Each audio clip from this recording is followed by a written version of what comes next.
If this is my kingdom, my servants will fight. But Barabbas, or the son of the father, Barabbas, was fighting in resurrection, part of revolutionaries, probably was a zealot, or he may have been a Sakari. So these two men that was in the middle, that was on the right and the left of Yahawashi, Yahawashi was in the middle. These two men were revolutionaries. Okay, they were revolutionaries fighting against the Romans. Okay, now where we at? 33. Right, go ahead. Verse 33. But when they came to Yahawashi, I'm trying to move on with the class. Okay. Yes. But when they came to Yahawashi and saw that he was dead already, they brake not his legs. Okay, so Yahawashi was already gone, was already dead. So they didn't have to break his legs. You see that? So that's the prophecy being fulfilled from Exodus, that the Passover lamb, you shouldn't break a bone, but Yahawashi was the lamb, and his legs wasn't broken. Okay, he was a fulfillment of that. You understand? Because we're going to get more scriptures that even John the Baptist say, behold, the Lamb of the Most High. Okay, that was Yahawashi's part to play. Okay, but this time when he come back to this earth, the part that he's going to play is that revolutionary. Okay, he's going to play the revolutionary part, the deliverance of his people. When you read in the scriptures in the book of Isaiah, the 63rd chapter, that's going to be another class. When the scriptures say, who is this that coming from Edom? Garments like he been treading the wine press, right?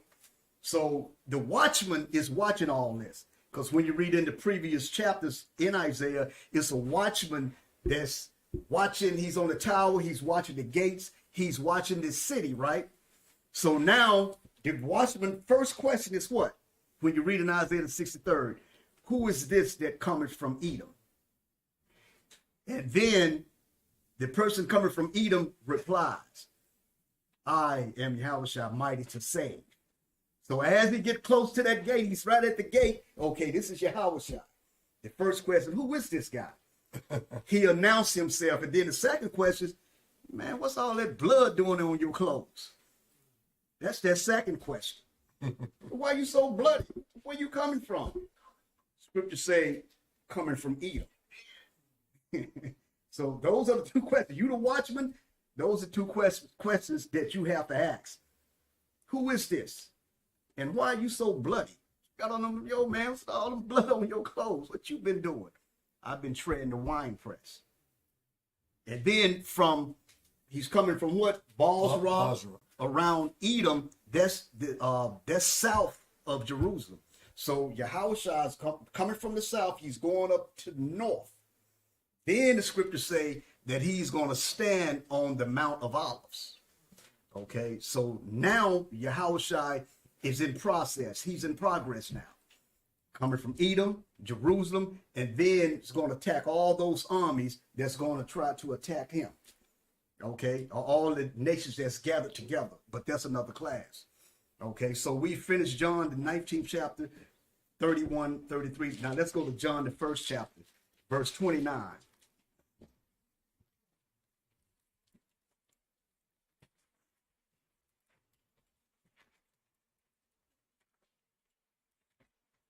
Read out of John, chapter 1, verse 29. Come on.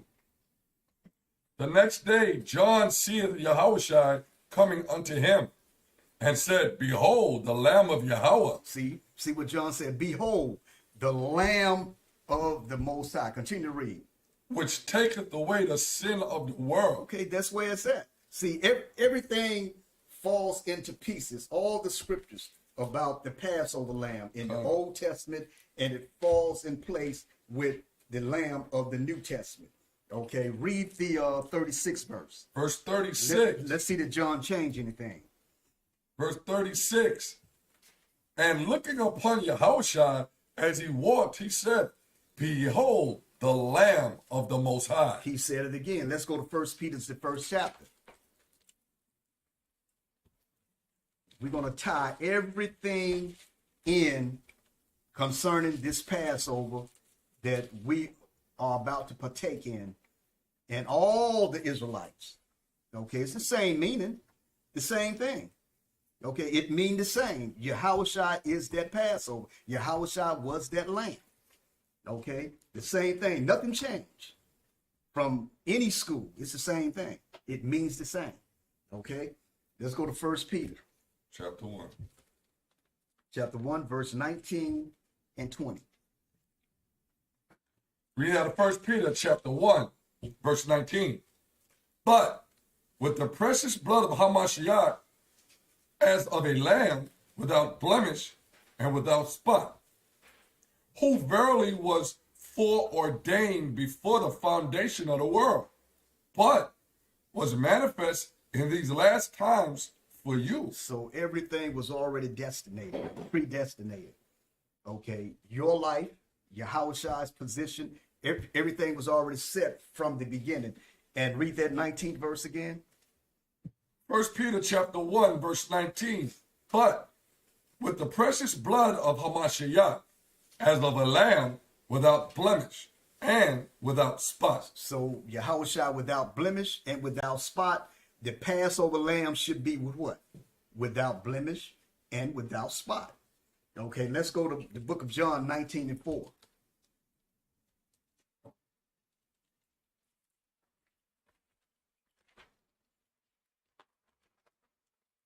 Book of St. John, 19th chapter and the 4th verse. Read out the book of John, chapter 19, verse 4.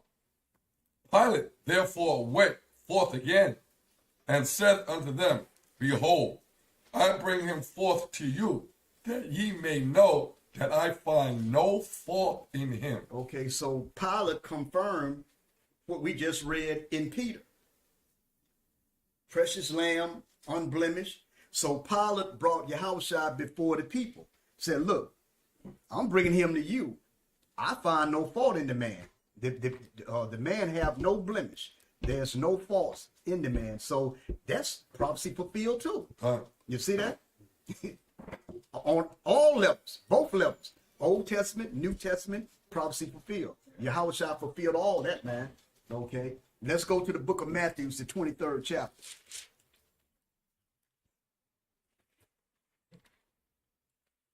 And read from the 1st to the 4th verse. Read out the book of Matthew, chapter 23, verse 1. Come on. Then spoke Yahawashi to the multitude and to his disciples, saying, The scribe and the Pharisees sit in Moses' seat. All therefore whatsoever they bid you observe, that observe and do, but do not ye after their works. For they say and do not. For they bind heavy burdens and grievous to be borne, and lay them on men's shoulders, but they themselves will not move them with one of their fingers. Mm-hmm. See, so when Yahawashi came on the scene, right, he had to deal with a lot of things that was taken up from the Babylonian Empire, because Israel was dealing with Hellenism at that time. Remember from the Maccabee period when the Greeks came in, they Hellenized, and Israel was under that Hellenization, that heavy influence. So for the Pharisees and the leaders, they had to put a balance to this thing. They had to fight against it. So what they started getting into the legalistic. They started adding like certain laws, certain regulations, like the oral law, washing this, doing that. So that's what Yahawashi was attacking when he came on the scene. But the Pharisees thought maybe they was doing like a good thing. We trying to balance this Hellenization, but they was overstepping and overpowering the Most High's laws. See, they was reconstructing, rewriting and adding things. Like Yahawashi said, they was adding things to the law that really shouldn't been there, and putting burdens up on the people. See, so that's what Yahawashi was doing when he was getting at them. You vipers, you hypocrites, you generations of vipers, and he was scorpion. You know, he was getting at them because they was adding all these legalistic oral laws that didn't really attain to the Most High's law. So he was checking them, but the leaders thought that, well, this is what we got to do, because to fight against this Hellenization, you know, we got to add this, we got to add that, we got to add this. But that's not what Yahawashi, when he came to the scene, he reiterated the Most High's laws, because Yahawashi said, what I came to fulfill. Now, from reading our history and from reading the history of Antiochus Epiphanes the Greek, from reading the history of the Herod the Great, from reading Israel's history, if you want to produce a good movie with scandalous, sex, treacherous, money, war, all the dirt, you can read in some of these scriptures, man. That's right. That's right. and produce a good movie. That's right. Because you read about these kings of the northern kingdom, they was assassinating one another. There wasn't much of a lineage that was sitting on the northern kingdom thrones. You know, you had one king may sit on the throne, his son, and then his general, his captain, may assassinate him, and he may sit and rule for 2 days. He's assassinated. So the genealogy kept changing. But it wasn't like that with the southern kingdom. All the kings that sit on the southern kingdom throne were what? They was from the tribe of Judah, from the root and the seed of David. See, that's the difference. See, that's the difference. Because when the Assyrians took down the northern kingdom, the southern kingdom was still in operation. And as far as my reading, I don't think that the Assyrians ever came into Jerusalem. Now they tried. I believe that was the Assyrian king Sennacherib. Tried to enter Jerusalem and take Jerusalem. But what happened? An angel slaughtered the whole army.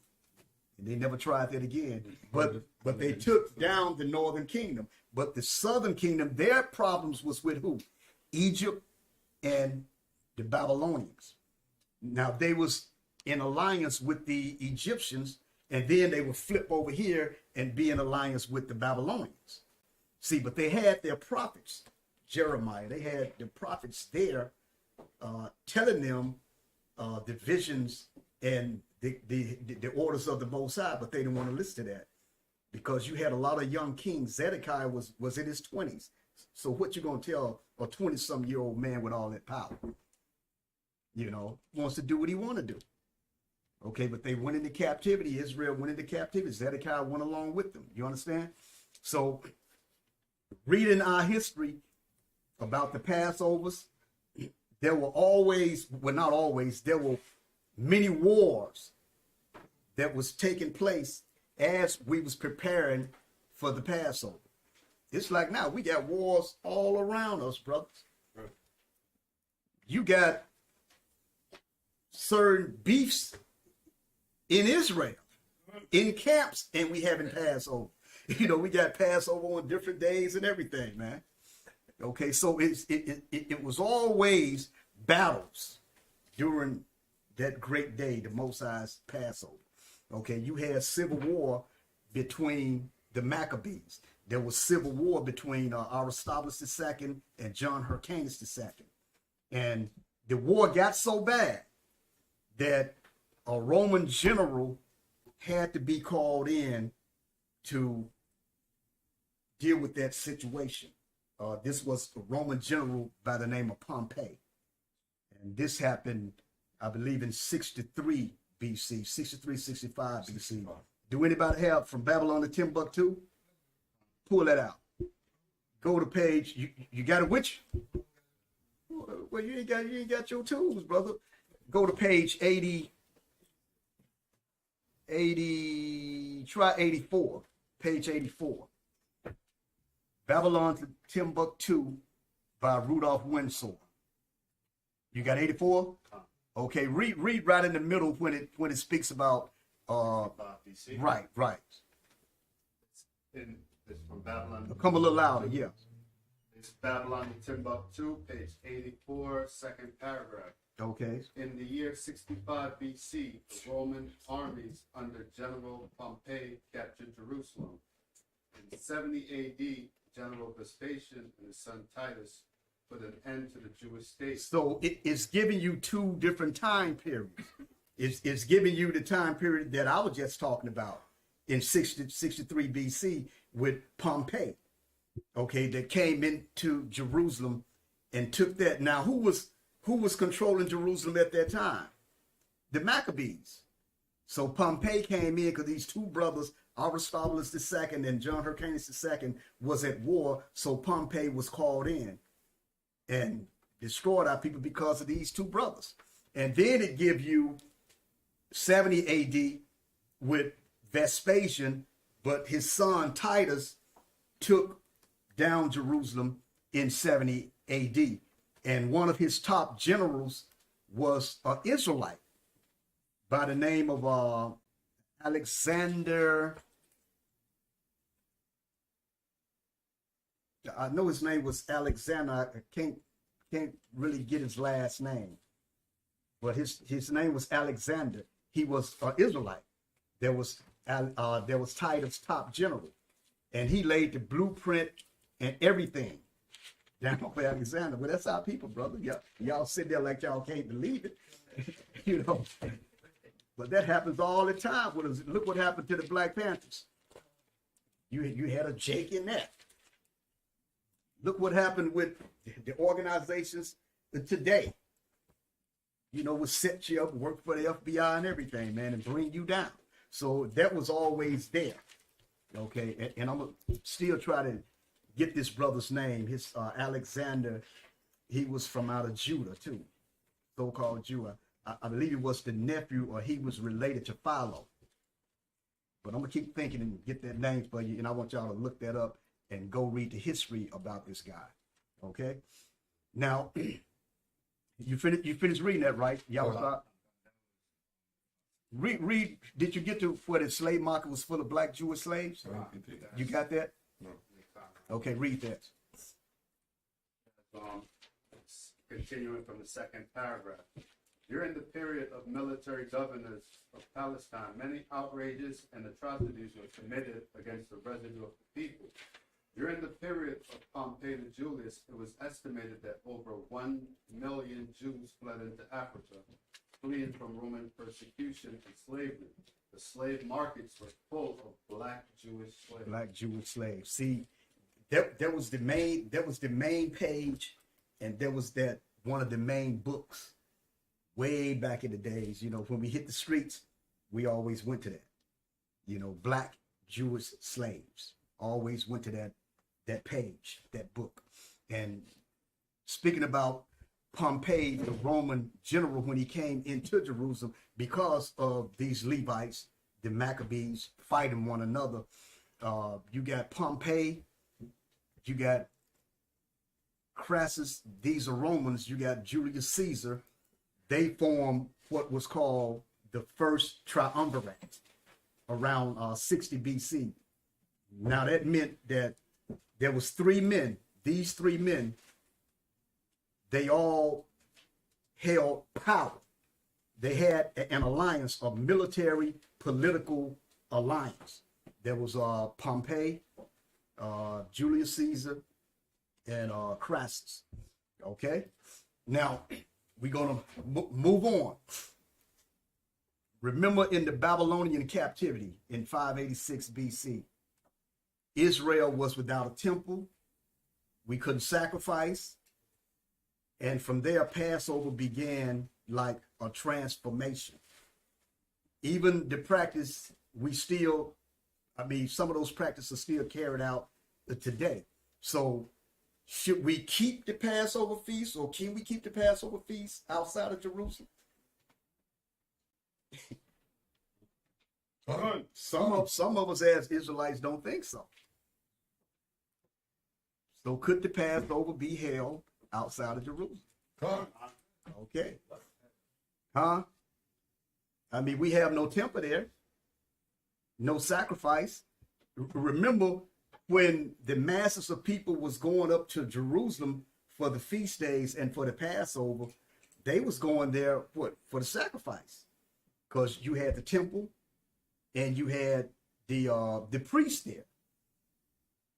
Now you go there, there's no temple and there's no Levites. See what I'm saying? So you can keep the feast days and Passovers outside of Jerusalem, and I'm gonna get you some scriptures and show.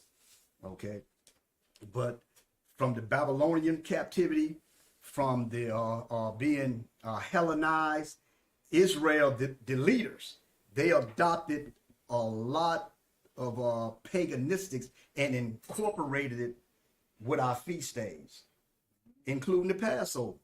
Now, the presence of the egg was a part of the Passover. It was added through the influence of the cult of fertility. But Israel adopted that egg, but Israel looked at it as the egg represented the sacrifice that we can no longer do. And this is still being practiced today.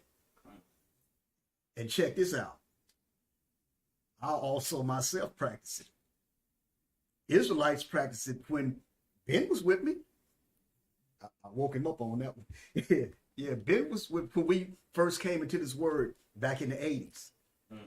When Passover came, the egg was there.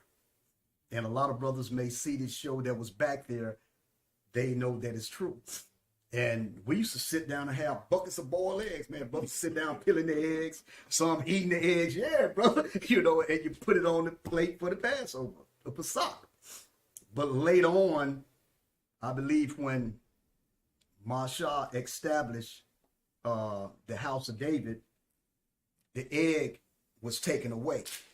You understand? The brothers started studying and say, hey, man, it's a Babylonian custom. We don't supposed to be doing that. But I was there. Big old buckets of eggs, brother, just sitting down. Yeah, shalom, brother. You know, peeling the eggs, taking a little bite, you know. And also, when Masha established the house of David, brothers began to go into the new moon. Okay, that's how that came about, because we wasn't always observing, we wasn't always aware of the new moon. We knew about it, but brothers wasn't pushing it, you know, like we doing today. Con? Okay. So a lot of transformation in the feast days and so forth was carried by the leaders and the Pharisees from the Babylon and the Hellenization. And the Pharisees began to implement a lot of changes. And I'm going to go through some of those changes. It's a change called the 4 cups of Passover. Let's go to Exodus, the 6th chapter, and Exodus, the 6th chapter.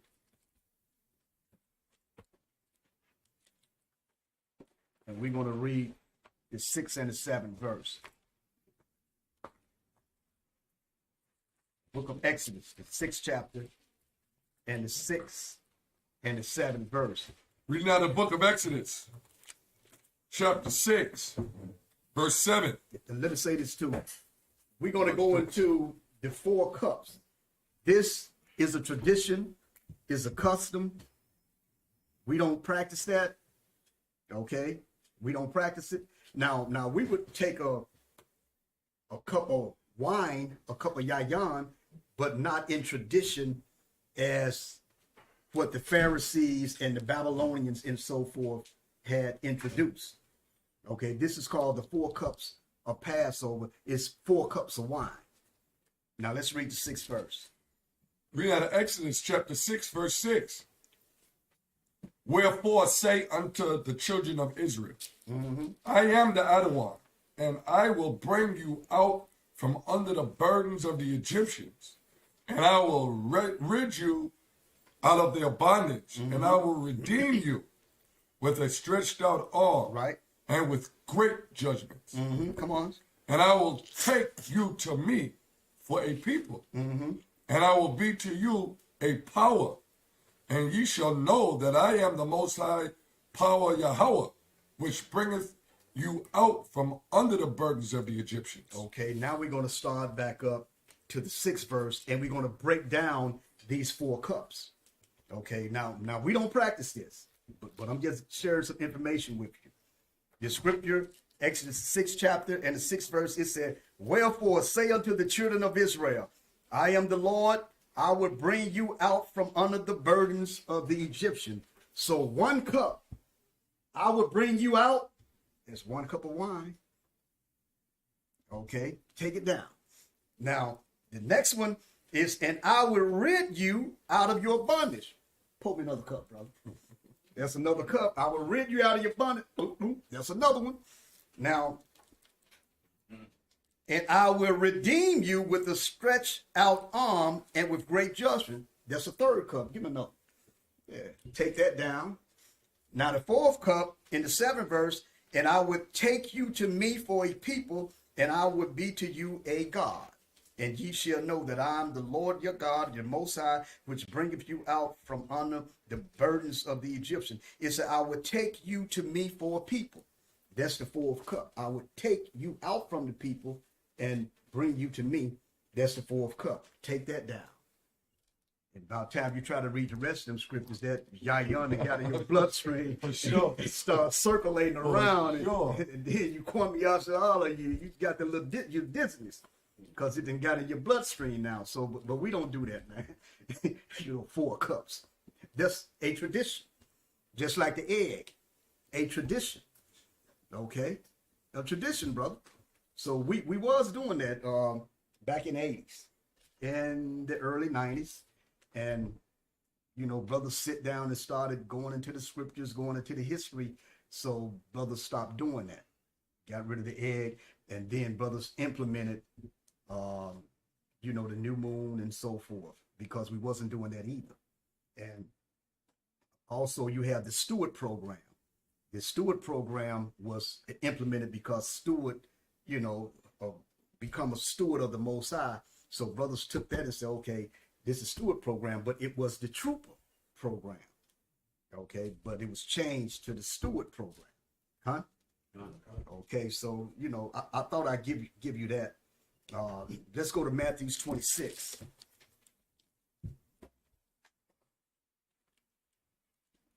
Book of Matthew, the 26th chapter, and the 26th to the 30th verse.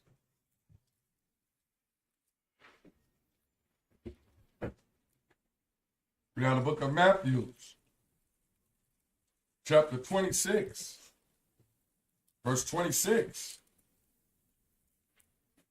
"And as they were eating, Yahawashi took bread and blessed it and brake it and gave it to the disciples and said, 'Take, eat, this is my body.' And he took the cup and gave thanks and gave it to them, saying, 'Drink ye all of it, for this is my blood of the New Testament, which is shed for many for the remissions of sins. 29. But I say unto you, I will not drink henceforth of this fruit of the vine until that day when I drink it new with you in my Father's kingdom.'" You hear what Yahawashi said? He said, look, I'm not going to drink henceforth of this fruit of the vine, the wine, until that day when I drink it new with you in my Father's kingdom. So Yahawashi is telling the disciples, he's making a statement here. Okay, he's going into something now. Let's go to the book of Numbers, the 6th chapter, 1 to 4.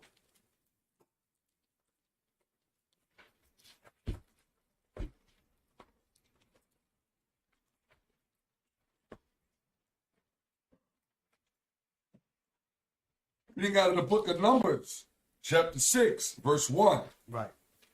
And the other one spoke unto Moses, saying, Speak unto the children of Israel, and say unto them, When either man or woman shall separate themselves to a vow of a Nazarite, to separate themselves unto the other one. So when okay, read the second verse, the third verse, rather. Verse 3, He shall separate himself from wine and strong drink, and shall drink no vinegar of wine or vinegar of strong drink, neither shall he drink any liquor of grapes, nor eat moist grapes or dry. Remember when Yahawashi was on the cross? They put that wine, the vinegar up to him. Yeah. And the scripture here say that he shall separate himself from wine. Remember what he told the disciples? I'm not going to drink this wine with you until I drink it with you new in my Father's kingdom. So he kind of threw that Nazarite vow out. You understand? Because he said, I'm not going to drink no more wine until I drink it with you new in the kingdom. Now remember when he resurrected, when he saw the disciples, he said, look, give me something to eat. He said, give me something to drink. He said, give me something to eat. And they brought the fish and so forth. Okay, so he just threw, just to go to numbers, that was sort of like a Nazarite vow that he threw at. Okay, any more verse? The fourth verse? What, the fourth? Yeah, you go to the fourth, yeah. Verse 4, All the days of his separation shall he eat nothing that is made of the vine tree, from the kernels even to the husk. Right. So going up to Jerusalem, or having the Passover in New York or the United States or Ghana or Africa or wherever you at. Okay, this is what the Most High say in Scripture. Let's go to John, the 4th chapter.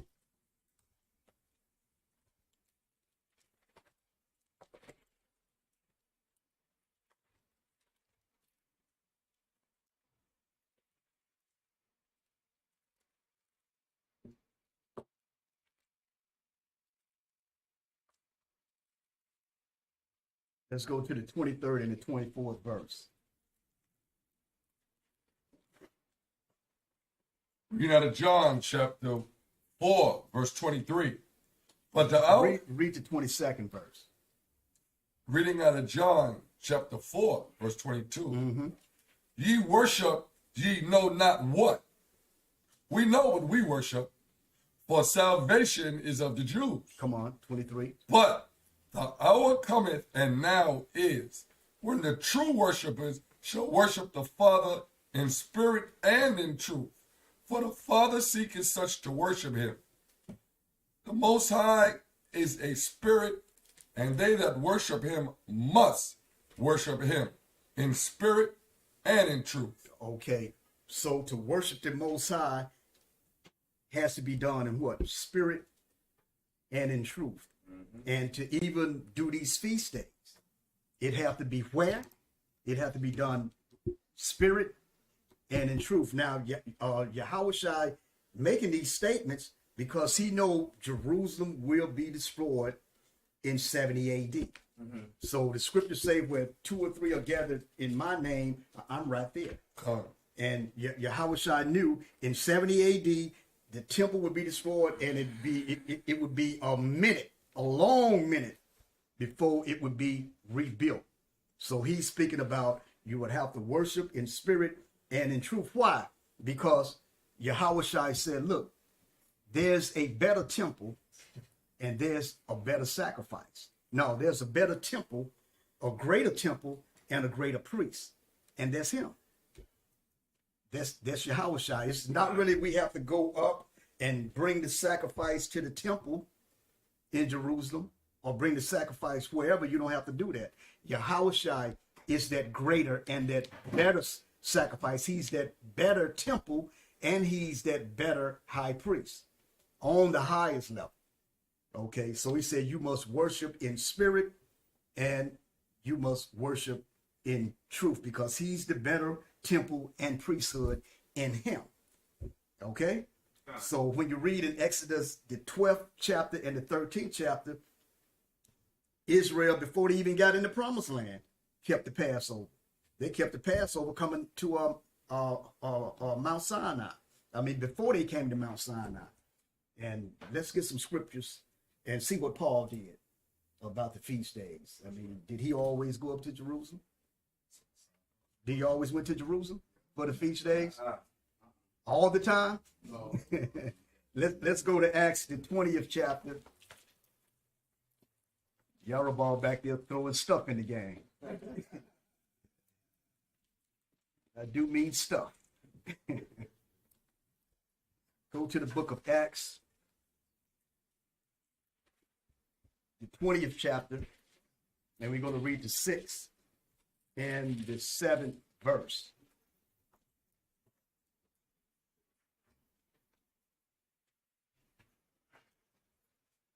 When you get it, call it out and read it. Reading out of Acts, chapter 20, verse 6. And we sailed away from Philippi after the days of unleavened bread. You hear that? He said, and we sailed away from Philippi after the days of unleavened bread. Go ahead. And came unto them, You know unleavened bread is Passover.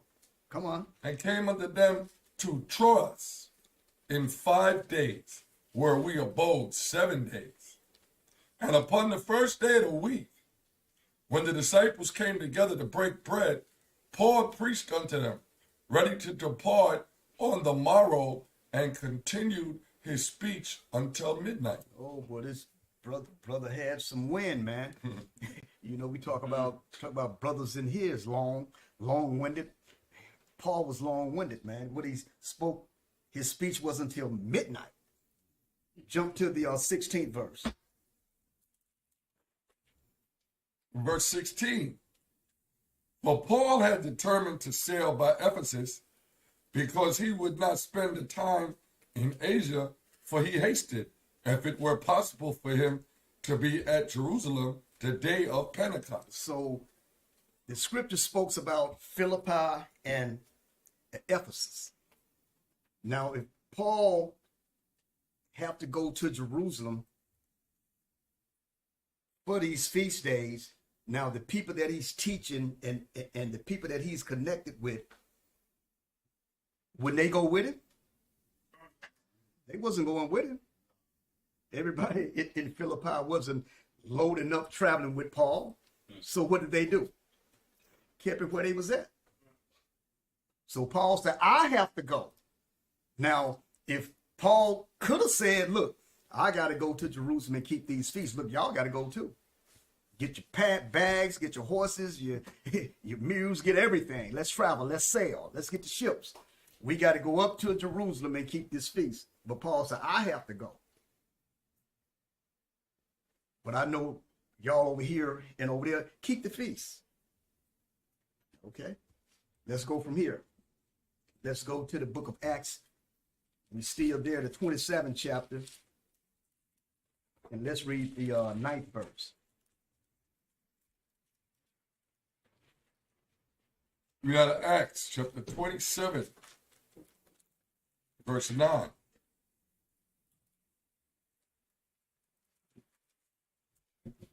Now, when much time was spent, and when sailing was now dangerous, because the fast was now already past, Paul admonished them. What fast is Paul talking about? Atonement. Day of Atonement. Where did Paul keep that? He's selling, man. He just leaving somewhere and selling. He didn't say, I got to go to Jerusalem and keep this. Okay. I see it, sir. Right. This is around the island of Crete. Right. You see that when you read up 7 verse, speaks about Crete. So Paul wasn't in Jerusalem keeping this fast, and a lot of times he wasn't in Jerusalem keeping those feast days. See? You know, because of Paul's mission and the people that he was teaching, he could have told them, hey, y'all got to go to Jerusalem. You must go to Jerusalem. You have to go there for this feast day. You must go there for Pentecost. You must go there for Passover. But we know in the book of Acts, the 2nd chapter, there was a lot of people from the different countries, a lot of Israelites from different countries did go to Pentecost when you read the book of Acts, the 2nd chapter. Okay, but not all Israel went up, and they wasn't charged with that. Okay, let's go from here. Let's go to 1 Corinthians, the 5th chapter.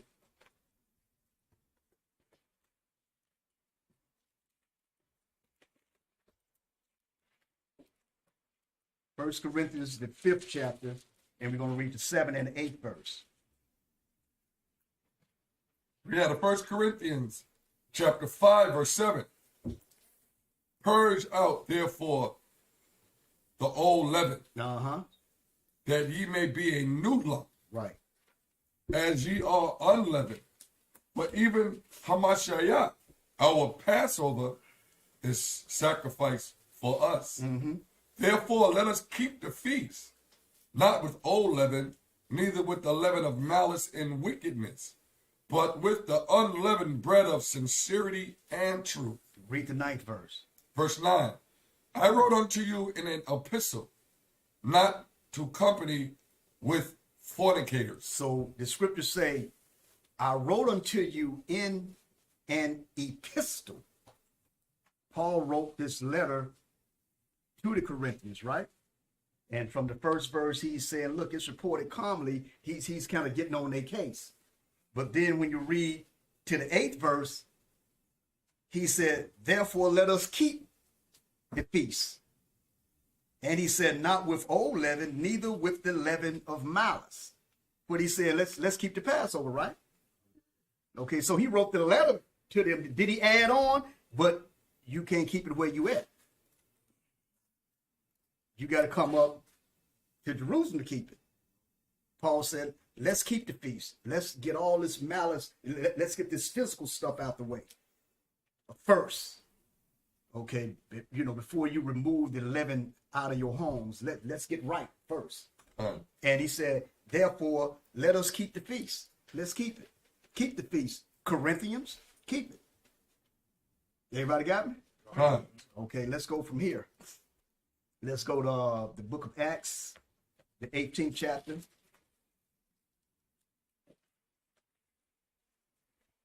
And the 20 and the 21st verse.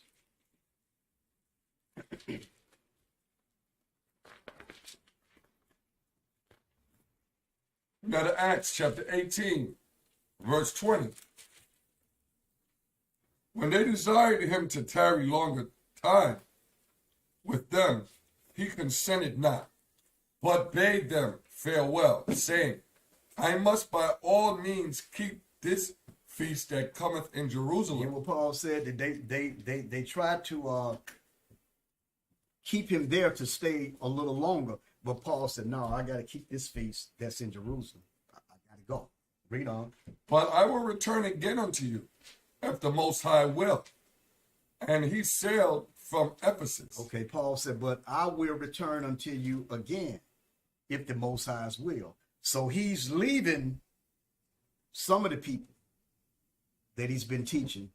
He's leaving them, and he said, I must keep this feast in Jerusalem. What he said, y'all got to go there and keep it too.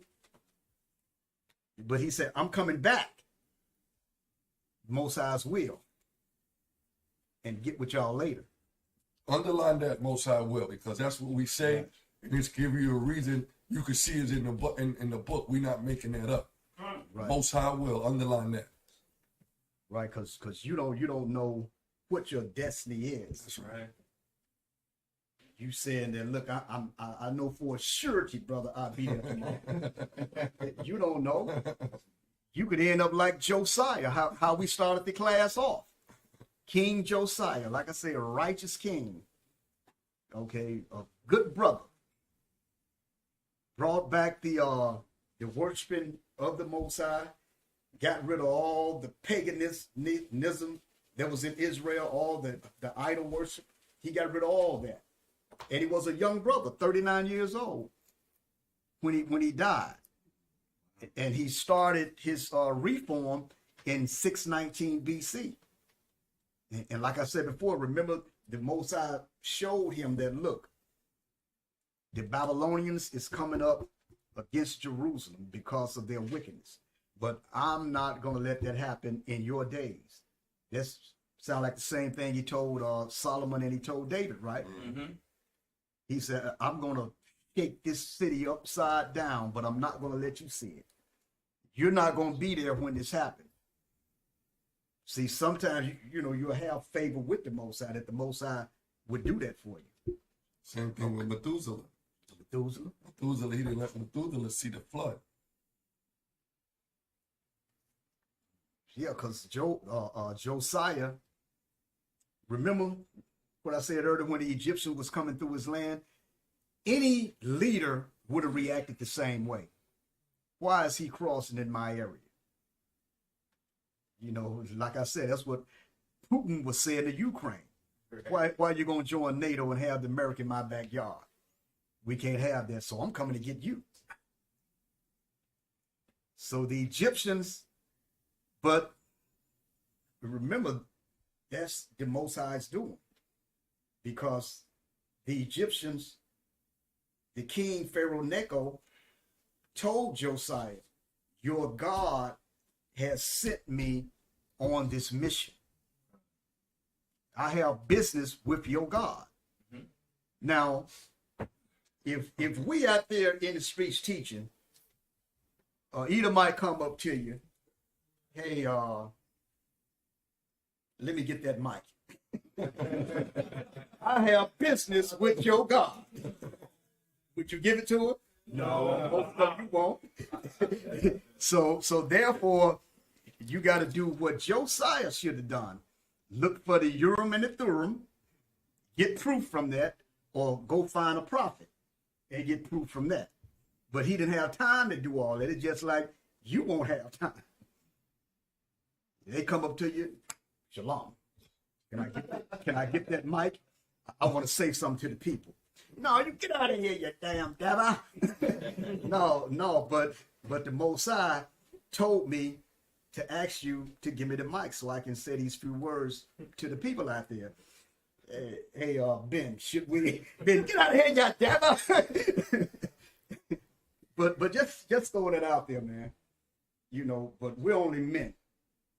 And sometimes the Most High can send things to us and we have to make a decision. But the Most High did that to Josiah because he promised him that he wouldn't see Jerusalem destroyed. But I don't think Josiah wanted to die in battle either. But he was wounded in battle. He had another chariot. It was two chariots that he had. He was in one, and when he got wounded, they put him in his second chariot. And they took him back to Jerusalem. Then he died. 39 years old, young brother, man. But he was a good dude. That's what the scriptures say. Had one of the biggest and greatest Passover there was because of all the sacrifices that he did. You understand? Come on. I had a precept. Come on. Isaiah chapter 57 and verse 1. Yeah. The righteous perish, and Right. no man layeth it to heart. Mm-hmm. And merciful men are taken away, none considering that the righteous is taken away from the evil to come. Right. I quoted that. Yeah. I was going to get it too. I didn't know the water. I couldn't remember where it was, but I did quote that earlier. Yes. So that's the Most High's game plan, man. The Most High is one of the greatest chess players that's here. One of the greatest powers and the greatest chess players. Play chess with men, grown men. He playing chess with Putin, Ukraine, America, all of them, brother. World events. He's the greatest chess player. He played chess with the Egyptians. Mm-hmm. Now, Josiah did play a part because he slowed the Egyptians down. And when the Egyptians got to help the Assyrians was already defeated. Babylon had already crushed them because the Assyrian Empire was already declining. So they was on their last leg. And the Egyptians had the army going to help them fight. Now, just say if Josiah would have let him through, that would have threw the prophecy off. And the Most High is not going to allow that. See, so Josiah slowed him down. I mean, he did his job, slowed the Egyptians down. He ended up getting wounded and so forth. But the Egyptians say, your God told me to do this. If somebody can find that, let's go to somebody look for that in the book of Chronicles. Because you go to Kings, you may have to really look for it in Kings, but Chronicles is a compilation, is compiled of the kings of Judah. So you can find it easier in the book of Chronicles. Somebody look for that for me. Okay, but we're going to go to 1 Corinthians, the 16th chapter and the 8th verse.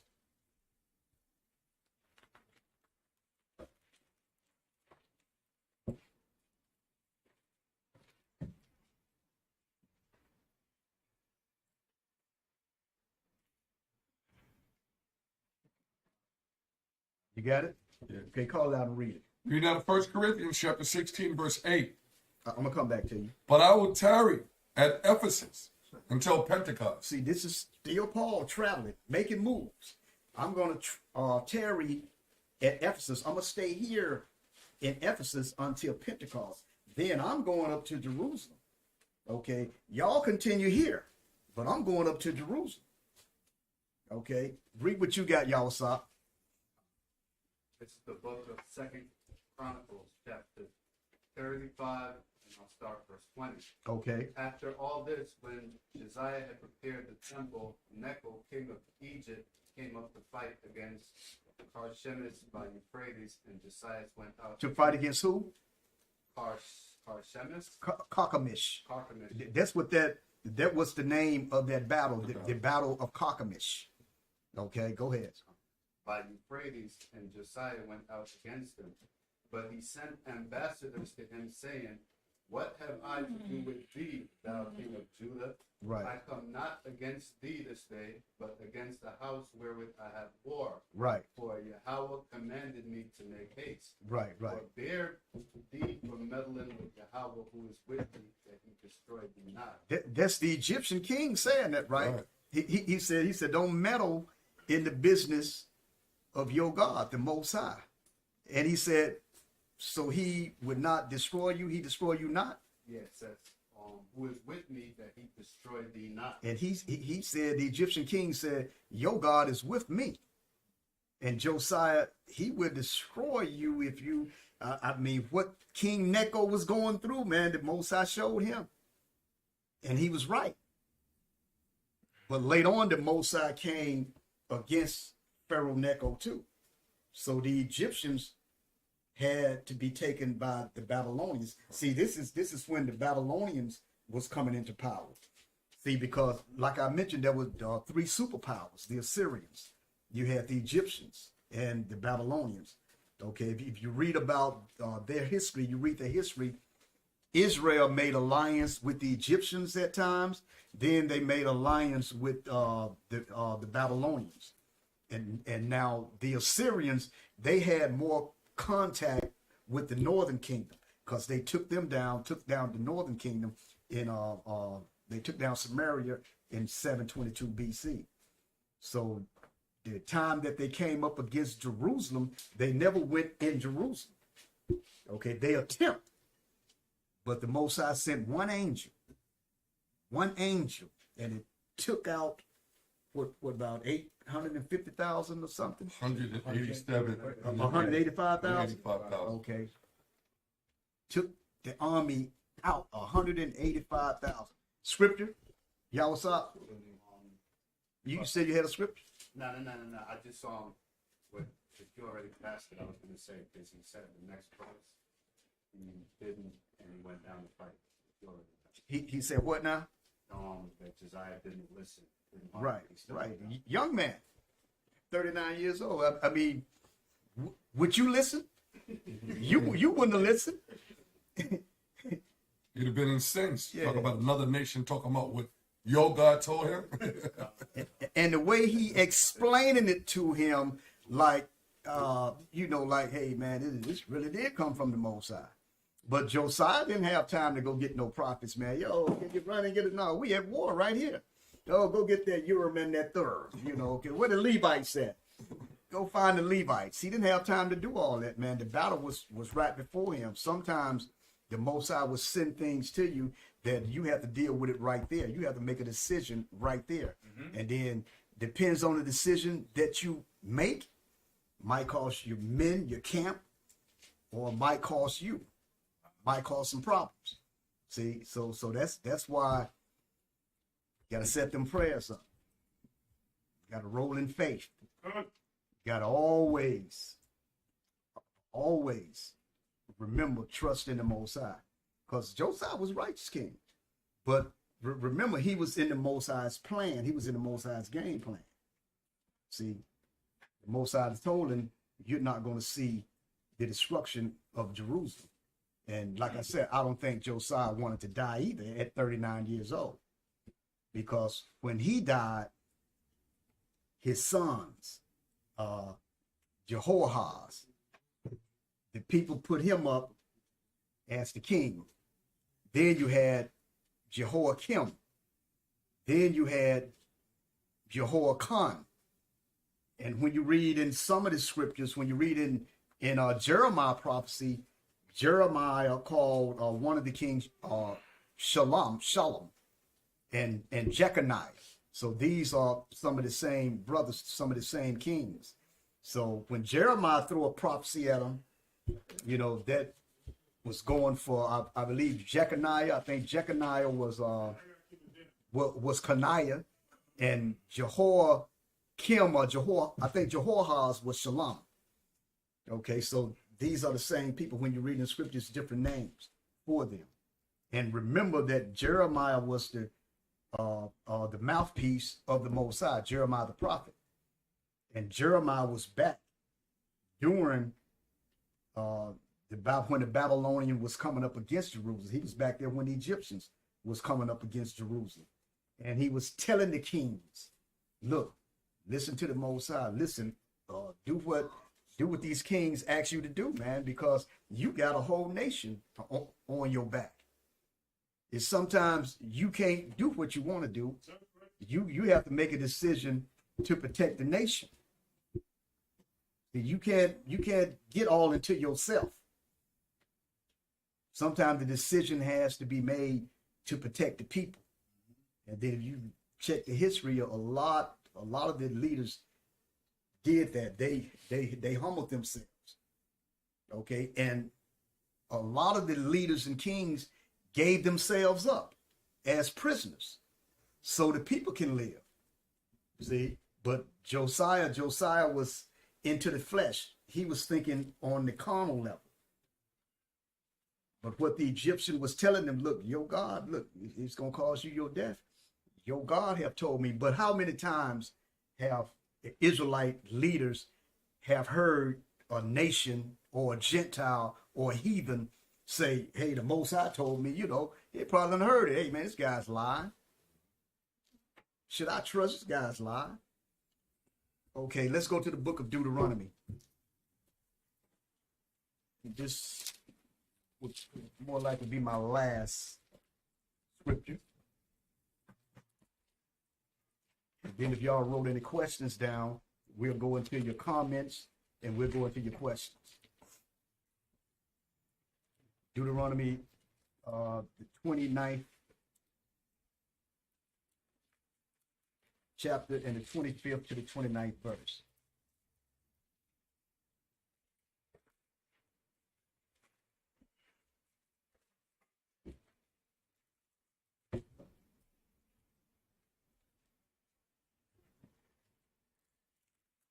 We're in the book of Deuteronomy, chapter 29, verse 25.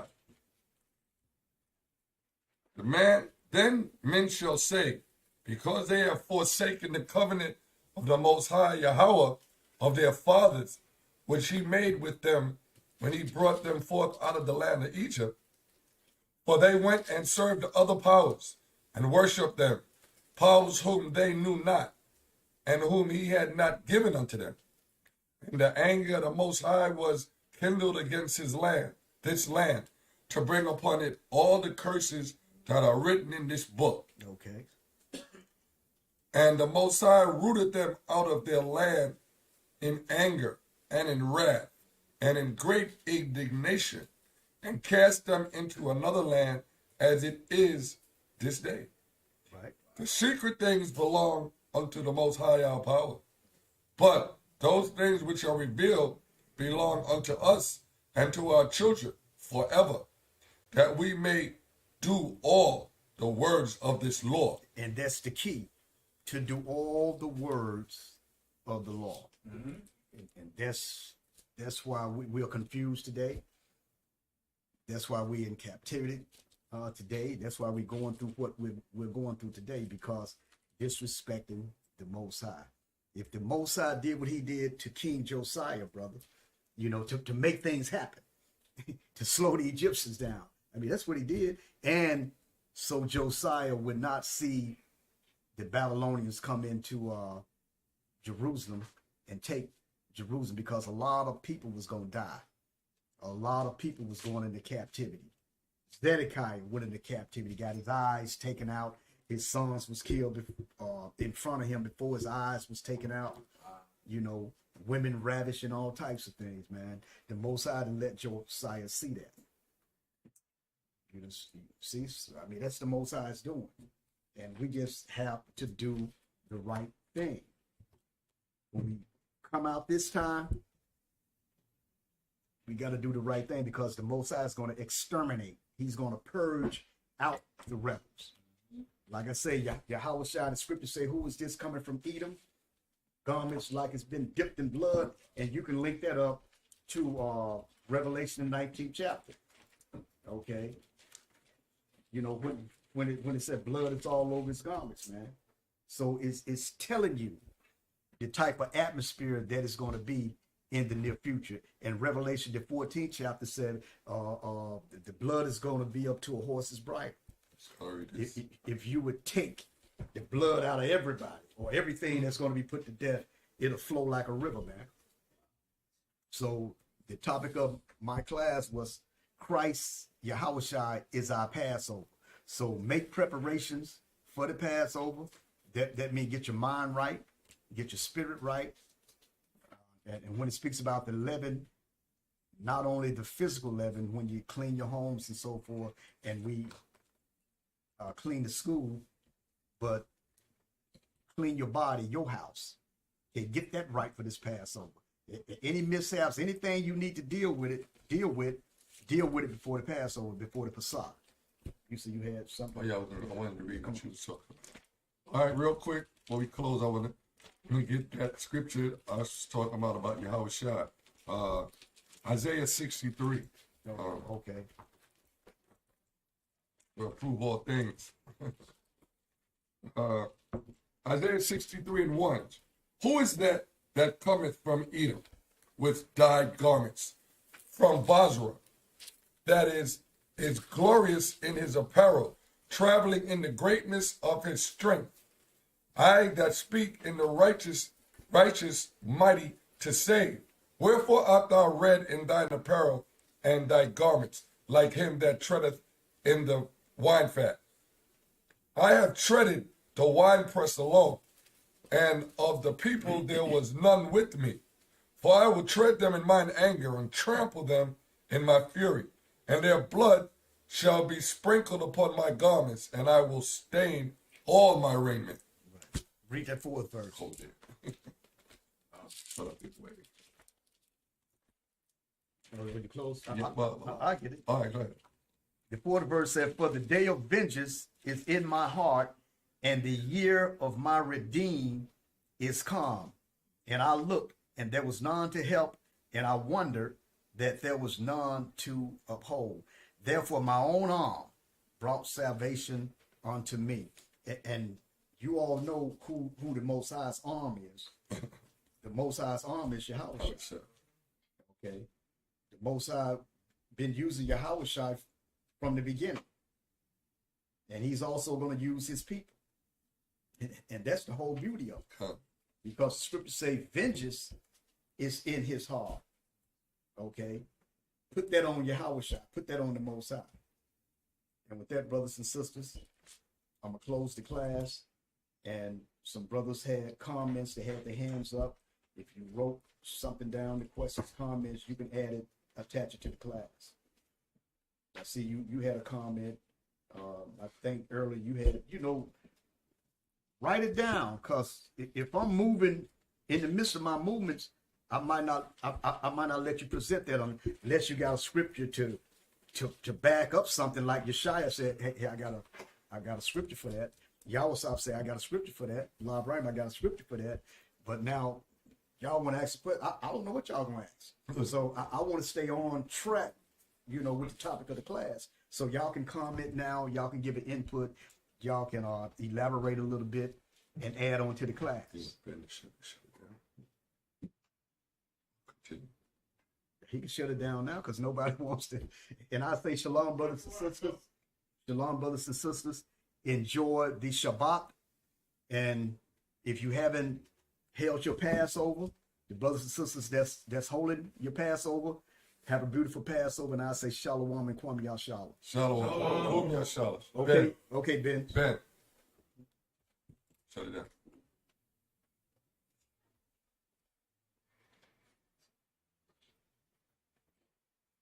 It's still up. It's still up.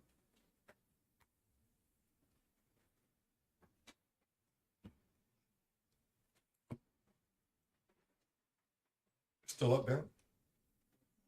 Huh?